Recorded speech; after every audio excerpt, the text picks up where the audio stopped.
Rocky bye. നിനക്ക് എന്തിടാ? നിനക്ക് എന്തിടാ? നിനക്ക് ഇടിക്കണോടാ എന്ന? പാടാ ഇങ്ങോട്ട്, ഇടിയടാ എന്ന? ഇതാണ് ഗൈസ് ഇപ്പോൾ സിജോ ചെയ്തുകൊണ്ടിരിക്കുന്നത്. നമ്മുടെ ബിഗ് ബോസ് കഴിഞ്ഞ് എല്ലാ വിഷയങ്ങളും കെട്ടടങ്ങിയിട്ടും സിജോ റോക്കി വിഷയം കത്തി കയറിക്കൊണ്ടിരിക്കുകയാണ്. അപ്പോൾ നമുക്ക് വീഡിയോയിലേക്ക് പോകാം. ഹായ്, ഹലോ, നമസ്കാരം. എല്ലാവർക്കും താരൂസ് വേൾഡിലേക്ക് സ്വാഗതം. ചുമ്മാ ഇരിക്കുന്ന റോക്കി ബായിയുടെ നേരെ ചെന്നിട്ട് 59 പ്രാവശ്യം തന്തയ്ക്ക് വിളിക്കാം. ഇത് എന്താ ന്യായം?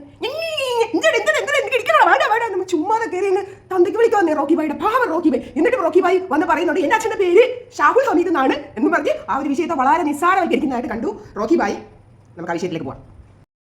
പക്ഷെ ഉള്ളത് പറയാം കേട്ടോ, സിജോയ്ക്ക് കിട്ടിയിരിക്കുന്ന ചോറ് 1.5 ഇടിയാണ് കേട്ടോ. അത് പറയാതിരിക്കാൻ പറ്റത്തില്ല. ഇപ്പൊ സിജോ വായുടെ സർജറിക്ക് വേണ്ടി പോയിരിക്കുകയാണ്. ആ ഒരു ഫോട്ടോ പങ്കുവച്ചിട്ടുണ്ട്. പെറ്റ തള്ള സഹിക്കത്തില്ല, നീര് വെച്ചിട്ട് സഹിക്കാൻ പറ്റത്തില്ല കേട്ടോ. അതും വെച്ചുകൊണ്ടാണ് ഈ റോക്കി ബായിയെ വെല്ലുവിളിക്കുന്നത്.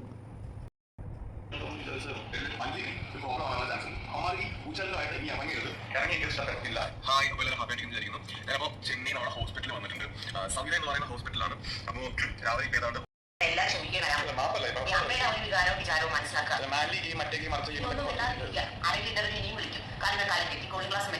സിജോയെ കുറിച്ച് ചോദിച്ചാൽ സിജോയുടെ അമ്മയെ ഓർത്ത് ഇനി ഒന്നും ദൈവത്തെ ഓർത്തൊന്നും വേണ്ടാതിരിക്കും. നമുക്ക് ഇനി ഒന്നും കേൾക്കാത്തതിനെ കുറിച്ച് ഇത്രയും അനുഭവിച്ചു. ഇപ്പോഴും ഡോക്ടർ പറഞ്ഞത് തമിഴാണെങ്കിൽ എനിക്ക് മനസ്സിലാവും.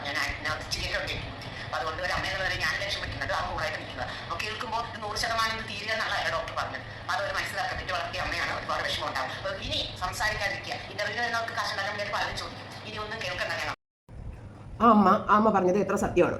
ഒരു പ്രസവിച്ച അമ്മയ്ക്ക് എന്തുമാത്രം മാനസിക വിഷമം ഉണ്ടാവും. ഒരു റിയാലിറ്റി ഷോയ്ക്ക് പോയിട്ട് ഒരു വ്യക്തി അനുഭവിക്കുന്ന പ്രശ്നങ്ങളാണ്. എന്ത് സേഫാണ് ഈ റിയാലിറ്റി ഷോയ്ക്ക് പോകുമ്പോൾ നമുക്ക് കിട്ടുന്നത്. ഫിസിക്കൽ അസാൾട്ട് എന്ന് പറഞ്ഞ് അവരെ അങ്ങ് നിഷ്കരണം തള്ളിക്കളഞ്ഞ ഈ ഒരു വിഷയം. അതിനെക്കുറിച്ച് പ്രത്യേകിച്ച് ഒന്നും ചർച്ച ചെയ്ത് നമ്മൾ കണ്ടില്ല. അവിടെ ഹൗസിലുള്ള മനുഷ്യർ പോലും, ഫ്രണ്ട്സ് പോലും, അവർക്ക് പോലും യാതൊരു സിജോ പോയതിന് ശേഷം സിജോയെക്കുറിച്ച് ഒന്നും സംസാരിക്കുന്നത് നമ്മൾ കണ്ടില്ല. അപ്പം ഇതൊക്കെ ഇത്രയൊക്കെ ഉള്ളൂ അല്ലേ? നമുക്കൊക്കെ എന്തെങ്കിലും ഒരു വിഷയം വന്നു കഴിഞ്ഞാൽ ഇത്രയൊക്കെ ഉള്ളൂ.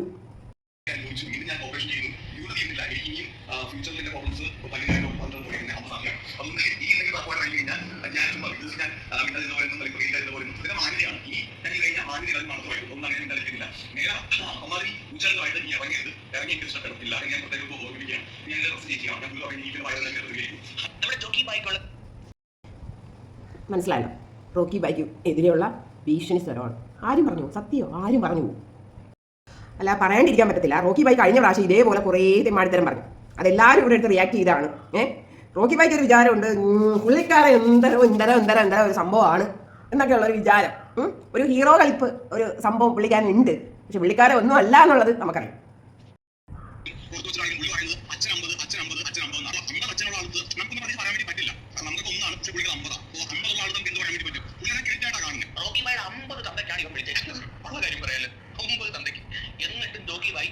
തെറ്റ് പറ്റി ഗൈസ്. 50 കേട്ടോ. ഞാൻ നേരത്തെ പറഞ്ഞ 59 എന്നല്ലേ. Sorry guys. ഇന്നലെ എങ്ങാണ്ട് ഏതോ ഒരു മൂവി പ്രൊമോഷന് പോയി റോക്കി ബായ്. അപ്പോൾ ഇൻ്റർവ്യൂവിന് വന്നിട്ട് അതിനകത്ത് കുറച്ച് ആളുകൾ എന്തൊക്കെയോ കുറേ ക്വസ്റ്റ്യൻസ് ചോദിക്കുന്നുണ്ട്. നമുക്ക് എന്താണ് ഈ റോക്കി ബായ് പറയുന്നതെന്ന് കേൾക്കാം.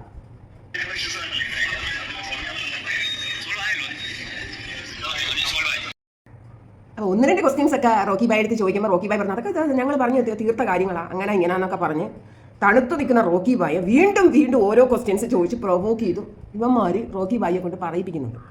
നമുക്കൊന്ന് നോക്കാം.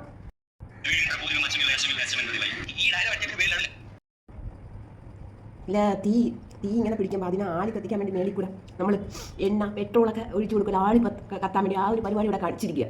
റോക്കി ബായാണ് ആള്. വെറുതെ ഇവിടെ നയനമാണോ?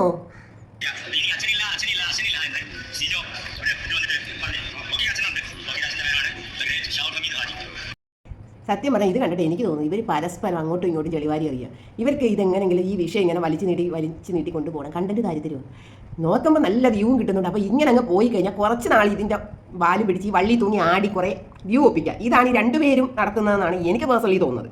ഞാൻ ഉള്ള കാര്യം പറയുവേ, നിങ്ങൾക്കറിയാലോ എൻ്റെ സ്വഭാവം. എനിക്ക് ഒളിയും പറയുന്നില്ല. ഞാൻ സ്പോട്ടിൽ ഞാൻ പറയുന്ന കാര്യം ഞാൻ പറയും. അത് എൻ്റെ സ്വഭാവമാണ്. അപ്പോൾ ശരി, കൺക്ലൂഷൻ ഞാൻ പറയാം.